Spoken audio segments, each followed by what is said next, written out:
चोली मारता दिल पे गोली, तोहर कोयल जैसन बोली मारता दिल पे गोली, तोहर रेड कलर के चोली मारता दिल पे गोली। ओहो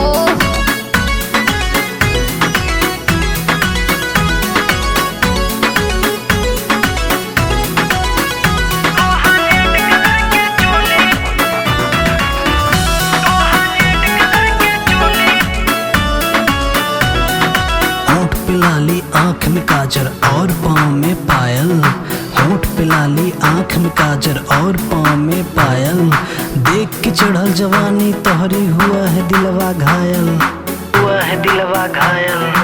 पुली नाही सबका खातिर दिल के दरवाजा, हम होई के हूँ और के तू हमरा के भुला जा, केहू से हम हूँ कम न बानी ऐसे छोड़ के ना जा, अच्छा। लाज शर्म सब छोड़ा आजा बहिया में तू आजा।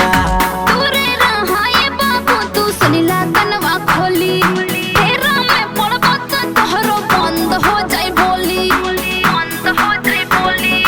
दूरे रहा ये बाबू तू सुनिला कनवा खोली, तेरा में पड़बा तो तोहरो बंद हो जाए बोली।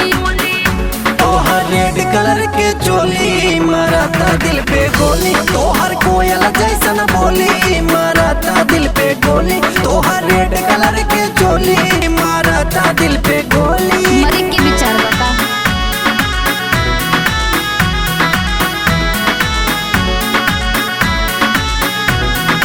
आज नहीं ता फिर कबो जैबू तू हमके मिली, आज नहीं ता फिर कबो जैबू तू हमके मिली, दे दाना तू व्हाट्सएप नंबर आपन ये रसीली, आपन ये रसीली।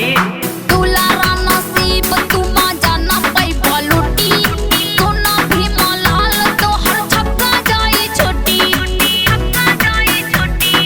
कल हमसे प्यार हम तोहरे पे रानी मर, क्या बात तू है। जवन जवन कह दू हम उहे उहे कर।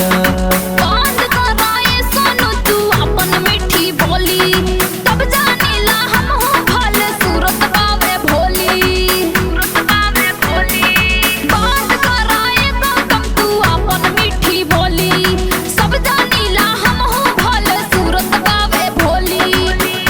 तोहर रेड कलर के चोली मारता दिल पे गोली, तोहर कोयल जैसन बोली मारता दिल पे गोली, तोहर रेड कलर के चोली मारता दिल पे गोली। चाल से चल जाइबा।